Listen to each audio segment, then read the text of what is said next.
what does a scene always have to have in it? Like, what are the elements in the scene? Because you're right, so many times people are just like, so how are you doing? Oh, I'm doing fine. How is that going? And they're like, it's like, no, that's not why we watch a movie, to watch real life. That's called a documentary. What should a scene do, and what elements should be in every scene in your script?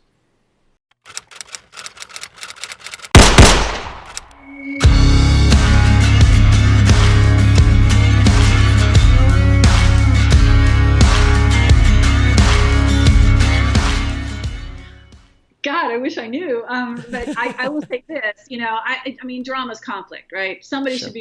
somebody should want something, and they probably should, and I wouldn't say always, but oftentimes be going up against somebody else who, doesn't want them to have it, right? That's kind of how you fuel it. But I think, some scenes are more character oriented. They're telling you something more about the person, particularly in the first act, when you're getting the lay of the land. Some scenes are really just kind of moving the plot along, and we know who these people are by now. You want to be consistent with who they are. But this is what's tricky about it, right? Because you can't really totally boil it down to a formula.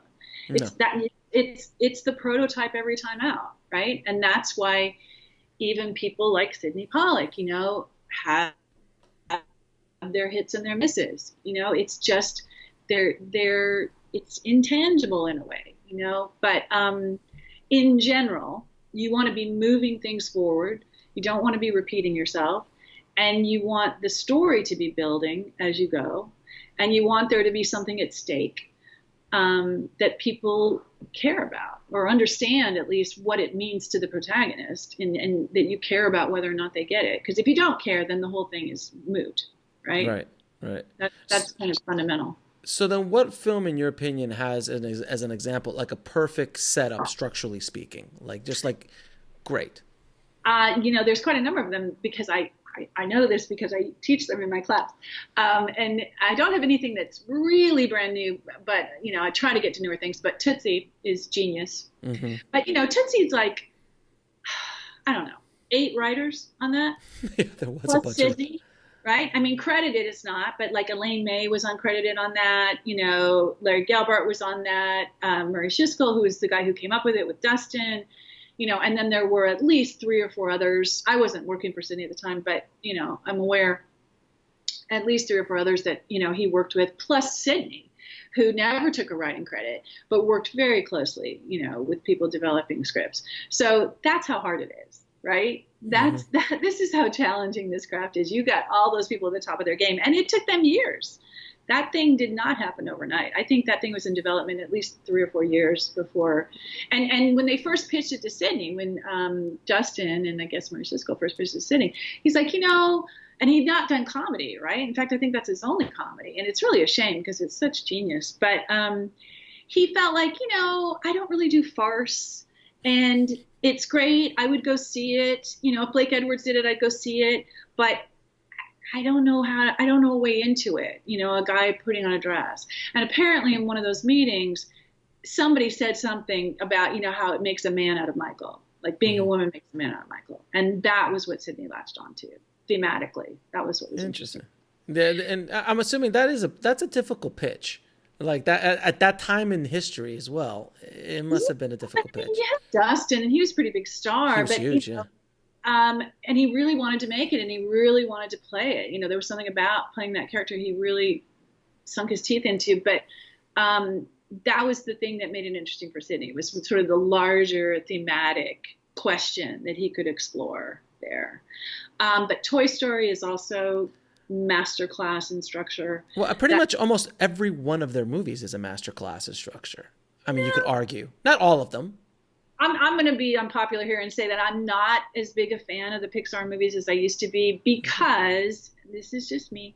Mm-hmm. I don't think they're as funny as they used to be. I think they've gotten very sentimental and they are. And I miss the wit, and I don't know if that's just a function that most of the guys, and they are guys, almost all guys, and maybe there's some women now, but who made the bulk of those movies have gotten older. I don't know whether that's just easier and safer, commercially speaking. It is easier, I think, to sort of push those sentimental buttons than it is to be genuinely witty and inspired, especially when you're kind of working on almost like Shakespearean level where you're aiming at kids and adults and everybody in between. But I just think the original Toy Story is genius and so funny and ultimately so touching. But I mean, the idea that Buzz has this existential crisis when he realizes he's not a space ranger. I mean, that right there is just the best things ever in a movie. And it's fantastic too, because it's a fantastic character arc, because that's his epiphany. That's the moment that they're able to escape Sid. Was you see the light go on in his eyes when he finally realizes, it's okay not to be a space ranger. He's cool with being Andy's toy. And isn't it great in the sequel where he actually runs into another Buzz Lightyear who still has that same thing? He's like, "Oh, you silly, silly man."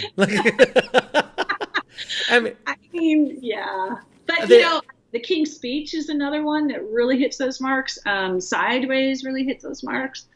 A lot of them. You'd be surprised. In my opinion, pretty much any really successful, commercially, critically, solid movie, you can go through that checklist and identify for yourself those beats. Again, unless it's something very different, like Charlie Kaufman or, Tarantino stuff. Yeah, yes, exactly. We've got that loopy structure and stuff, which is genius too. But I think even in that, you can identify inciting incidents and stuff. Oh, yeah. That's Yeah, you break Pulp Fiction down and it follows the path, but it's done. Sure it does. The way it's, yeah. Oh, it's so, but any of those literally movies that jump around in time that way, like 500 Days of Summer or yeah. They're hitting those marks, but they're doing it in a way that it's like, it hurts the brain. It hurts the brain to think about how.